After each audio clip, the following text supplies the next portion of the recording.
देखो शिखरे आपणଙ୍କୁ स्वागत। आज ମୁଁ ଆପଣଙ୍କ ପାଇଁ ନେଇ ଆସିଛି ଦେଶ ବିଦେଶର 30ଟି ଗୁରୁତ୍ୱପୂର୍ଣ୍ଣ ଖବର। ଆପଣଙ୍କୁ ଅନୁରୋଧ ଭିଡ଼ିଓଟିକୁ ସମ୍ପୂର୍ଣ୍ଣ ଦେଖିବେ।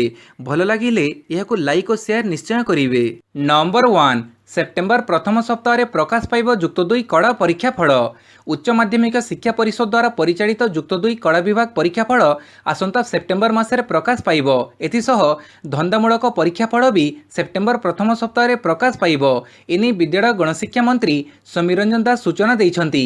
ସିଏଚ୍ଏସ୍ସିର 2 ଜଣ କର୍ମଚାରୀ କୋଭିଡ୍ ପଜିଟିଭ୍ ଚିହ୍ନଟ ହେବା ପରେ ପରୀକ୍ଷା ଫଳ ଘୋଷଣା ପାଇଁ ନୂତନ କାର୍ଯ୍ୟସୂଚୀ ପ୍ରସ୍ତୁତ କରାଯାଇଛି ବୋଲି ମନ୍ତ୍ରୀ କହିଛନ୍ତି। ନମ୍ବର 2 ଗରିବ ଅତି ଗରିବ ପ୍ରବାସୀ ଫେରନ୍ତାଙ୍କ ନିମନ୍ତେ ପ୍ୟାକେଜକୁ ଅନୁମୋଦନ କଲେ ମୁଖ୍ୟମନ୍ତ୍ରୀ। ମହାମାରୀରେ କ୍ଷତିଗ୍ରସ୍ତ ହୋଇଥିବା ଗ୍ରାମାଞ୍ଚଳ ଜୀବନ ଜୀବିକାର ବିକାଶ ନିମନ୍ତେ ମୁଖ୍ୟମନ୍ତ୍ରୀ ନବୀନ ପଟ୍ଟନାୟକ କୋଭିଡ୍-19 ସହାୟତା ପ୍ୟାକେଜକୁ ଅନୁମୋଦନ କରିଛନ୍ତି। ପ୍ରଥମ ପ୍ୟାକେଜରେ ଗ୍ରାମୀଣ ଅଣୁ ଓ କ୍ଷୁଦ୍ର ଉଦ୍ୟୋଗର ବିକାଶ ପାଇଁ ପ୍ରତ୍ୟେକ ଉଦ୍ୟୋଗୀଙ୍କୁ 50,000 ଟଙ୍କା ପର୍ଯ୍ୟନ୍ତ ଏକକାଳୀନ ଋଣ ପ୍ରଦାନ କରାଯିବ। ସ୍ୱୟଂ ସହାୟକ ଗୋଷ୍ଠୀର ସଭ୍ୟ କିମ୍ବା ସ୍ୱୟଂ ସହାୟକ ଗୋଷ୍ଠୀର ସଭ୍ୟଙ୍କ ପରିବାରର ସଦସ୍ୟ କୃଷି ଏବଂ ଅଣକୃଷି ଉଦ୍ୟୋଗର ବିକାଶ ନିମନ୍ତେ ଏହି ଋଣ ନେଇପାରିବେ। ଦ୍ୱିତୀୟ ପ୍ୟାକେଜରେ କୃଷି ଏବଂ ଅଣକୃଷି କ୍ଷେତ୍ରରେ ନିୟୋଜିତ ଥିବା ବ୍ୟକ୍ତିଙ୍କୁ ନେଇ ଗଠିତ ଉଦ୍ୟୋଗ ଗୋଷ୍ଠୀ ଏବଂ ଉତ୍ପାଦକ ଗୋଷ୍ଠୀଙ୍କୁ ଏକକାଳୀନ 1,50,000 ଟଙ୍କା ପର୍ଯ୍ୟନ୍ତ ଋଣ ପ୍ରଦାନ କରାଯିବ। 6 ମାସରୁ ଉର୍ଦ୍ଧ୍ୱ ଉଦ୍ୟୋଗ ଗୋଷ୍ଠୀ ଏବଂ 1 ବର୍ଷରୁ ଉର୍ଦ୍ଧ୍ୱ ଉତ୍ପାଦକ ଗୋଷ୍ଠୀ ଏହି ଋଣ ପାଇବା ପାଇଁ ଯୋଗ୍ୟ ବିବେଚିତ ହେବେ।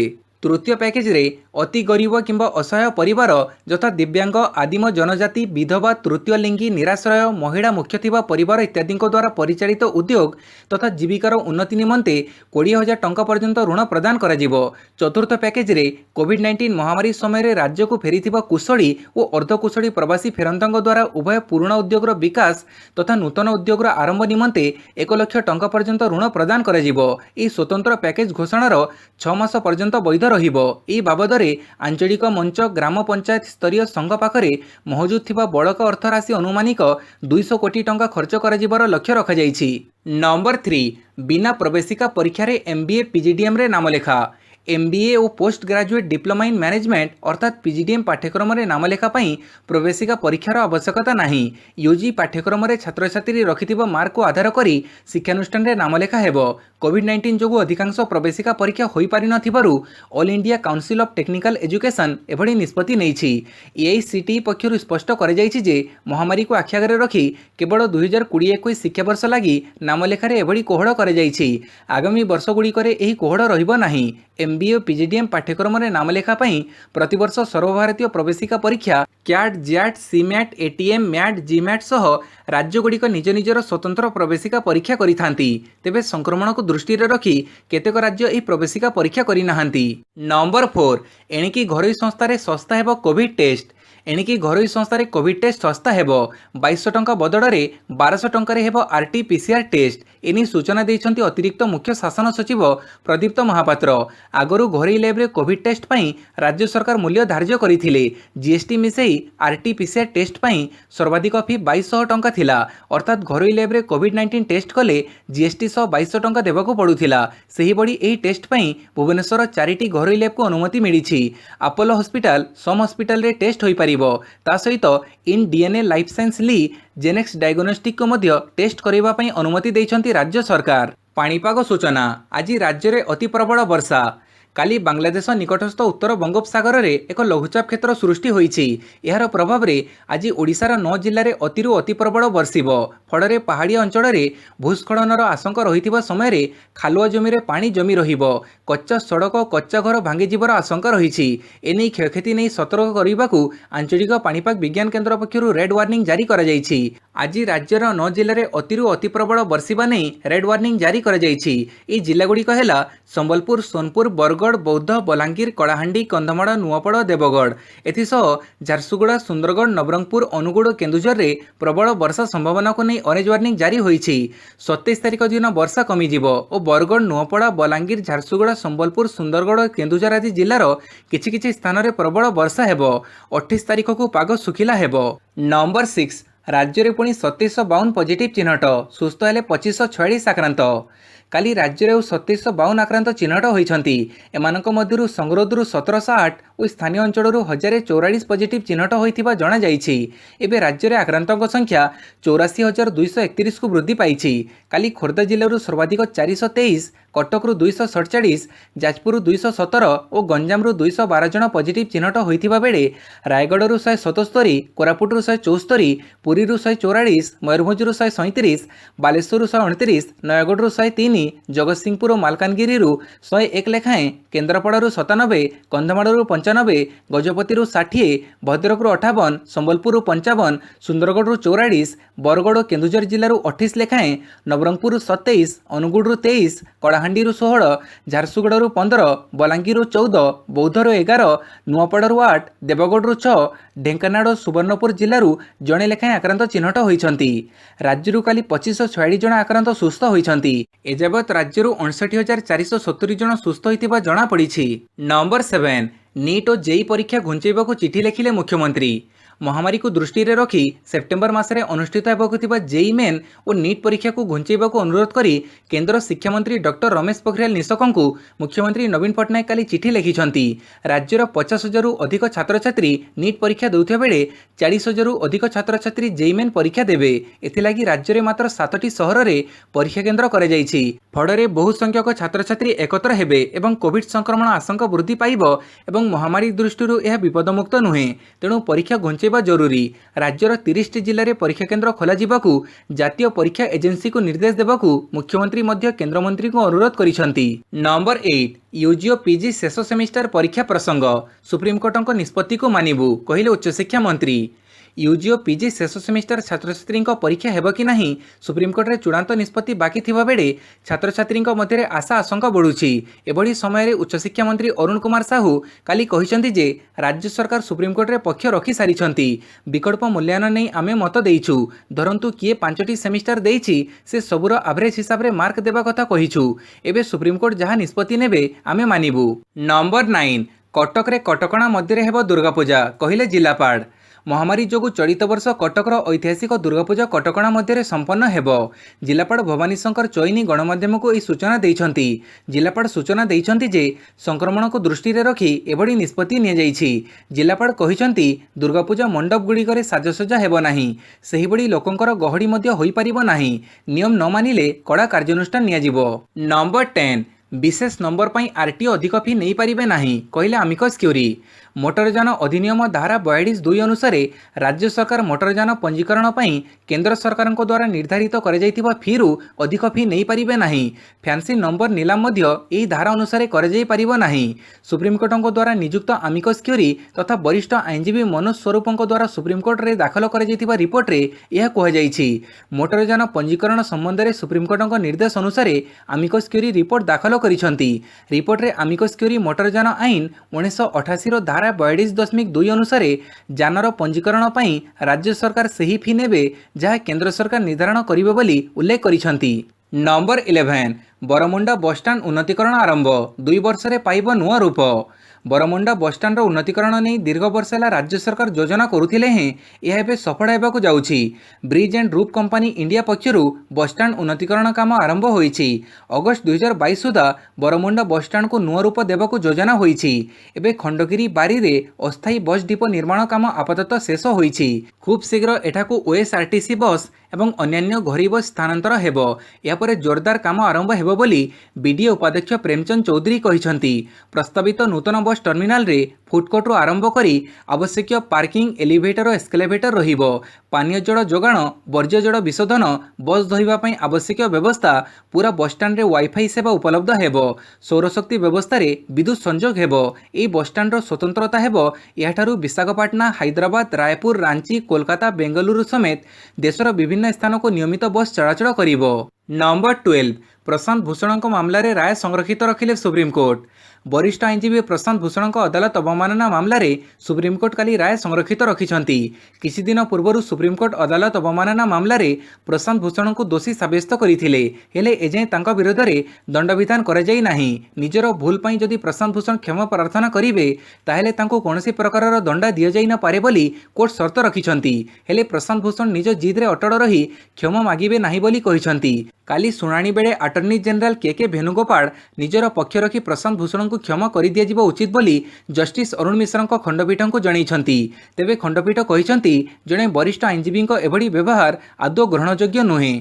जदि आपणक बयान काहाको आघात देइछि ताहेले आपण काहेकि क्षमा मागिबे नाही बोली कोर्ट प्रश्न करिसंती। शेषरे कोर्ट निजर राय संरक्षित रखिसंती। नंबर 13 अक्टोबर 1 रु बिजू पट्टनायक विमानबंदर रनवेर कार्पेटिंग काम। अक्टोबर 1 रु बिजू पट्टनायक विमानबंदर रनवेर कार्पेटिंग काम आरंभ हेबो। एथिपई राति 11 सकाळ 7 पर्यंत विमान उड़ाण अवतरण बंद रहिबो। 4 मास धरी कार्पेटिंग काम चलिबो बोली कुहा जायछि। महामारी को दृष्टि रे रखी राज्य रे लॉकडाउन जारी कर जायछि। लॉकडाउन समय विमान चलाचल बंद रहिथिला। एही कारणरू विमानबंदर को 50% रु अधिक क्षति सहिबाको पड़िथिबा कुहा जायछि। नंबर 14 डिजेन पुरस्कार 2020 पर मनोनीत है ओडिशार कृषि भवन। ओडिशार कृषि भवन कोठार लोकप्रियता केवल भारत नुहे समग्र विश्व में बढ़ी चली। चलित वर्ष यह स्थापत्यटी विश्वर सम्मानजनक डिजेन पत्रिका द्वारा दि जाउथिबा डिजेन पुरस्कार 2020 पर चूड़ांत तालिकार स्थान पाई। कृषि भवन आर्किटेक्चर वर्ग अंतर्गत सिविक बिल्डिंग उपवर्ग में स्थान पाई। प्राय 1.3 लाख वर्ग फुट परिमित स्थान में निर्मित यह कृषि भवन को दिल्ली स्टूडियो लोटस पक्षर डिजाइन कर यार डिजाइन रे ओडिशार कड़ा को प्रदर्शित कर जायछि। एथिपई 70 कोटी टंका व्यय कर जायथिला। ओडिशार कृषि विभाग पाइथिबा कृषि कर्मण पुरस्कार राशि उपयोग करी एहाको निर्माण कर जायथिला। नंबर 15 चतुर्थ दिन पर कमिला सुना दर। देश में क्रमगत भाव 4 दिन है सुन रूप दर ह्रास पाउछि। विगत 4 दिन मध्य सुन दर 10 ग्राम पिछा 1700 टंका कमी जाइछि। सेप्टेम्बर मासरे प्रदान कर सुना मूल्य मल्टी कमोडिटी एक्सचेंज रे काली 10 ग्राम पिछा 0.3% ह्रास पाई 51,865 टंका को खसी आसीछि। सेहिभଳି किलोग्राम पिछा रूप दर एमसीएक्स रे पाखापाखि 1% ह्रास घटी 66,426 टंका रही। गत 4 दिन मध्य सुन दर प्राय 1700 टंका तड़क खसी। चलित मास 7 तारिख में सुन दर रेकर्ड 56,200 टंका छुईथिला। यह परठारु इतिमध्य सुन दर 4300 टंका अधिक ह्रास पाइलाणी। नंबर 16 बुर्ला भिसुट्स एमयू स्वाक्षर कला इसरो।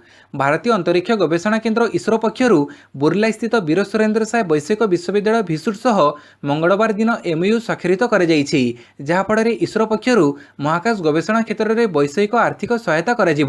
इसरो सेक्रेटारी तथा विशिष्ट महाकाश विज्ञानी डीके शिवन एवं भिसुट कुलपति प्रोफेसर अटल चौधरी मध्य एक भर्चुआल एमयू स्वाक्षरित होता। मीडिया रिपोर्ट अनुसार एठारे एक केन्द्र स्थापना पर इसरो आवश्यक समस्त सुविधा वैषयिक परामर्श प्रदान एपरिकी एक विज्ञानगार विकसित करने पाखापाखि 50 लाख टंकार आर्थिक सहायता जोगाई दिज्व।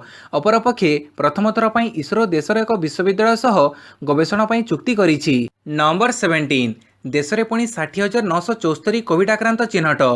देश में बढ़ी बढ़ी चली कोविड संक्रमितों संख्या। गत 24 घंटा मध्य पुणी 60,974 नुआ संक्रमित चिन्हट होती। नुआ संक्रमितों को मिसई अगस्ट 25 तारिख सकाळ 8टा सुधा समग्र देश में 31,67,323 जन भाइरस द्वारा आक्रांत होती। आक्रांतों मध्य 24,04,585 जन सुस्थ होता बेले 58,390 जन आक्रांतों मृत्यु घटी। 24 घंटा मध्य जमापड़ी नुआ आक्रांतों को मिसई संप्रति सक्रिय आक्रांतों संख्या 7,04,348 रही। गत 24 घंटे 848 जन आक्रांत प्राण हरइछंती। देश में महामारी जनित समुदाय मृत्यु संख्या 58,390 रे पहुंची। नंबर 18 ग्लोव्स और मास्क पिंधि जेई नीट परीक्षा देवे परीक्षार्थी। महामारी भितर एथर आयोजन हेबो जेई और नीट परीक्षा। जेई मेन परीक्षा सेप्टेम्बर 1 रु सेप्टेम्बर 6 मध्य आयोजित हेबो। सेहीपरि नीट परीक्षा सेप्टेम्बर 13 रे हेबो। एनटीए परीक्षार्थी गाइडलाइन जारी करिछि। गाइडलाइन अनुसार परीक्षार्थी मुहरे मास्क और हाथ में ग्लोव्स पिंधिबा बाध्यतामूलक रही। यह सहित परीक्षा केन्द्र को सांगरे पानी बोतल और हैंड सैनिटाइजर धरी आसिबाकू कुहाଯାଇଛି। परीक्षा केन्द्र में प्रवेश द्वार में परीक्षार्थी थर्माल स्क्रीनिंग कराजिबो। प्रत्येक परीक्षा केन्द्र में आइसोलेशन रूम रो व्यवस्था रहिबो। जो परीक्षार्थी तापमात्रा 37.4 डिग्री सेल्सियस बा 69.4 डिग्री फारेनहाइट थिबो सेमानक पई एई आइसोलेशन रूम रो व्यवस्था कराजिबो।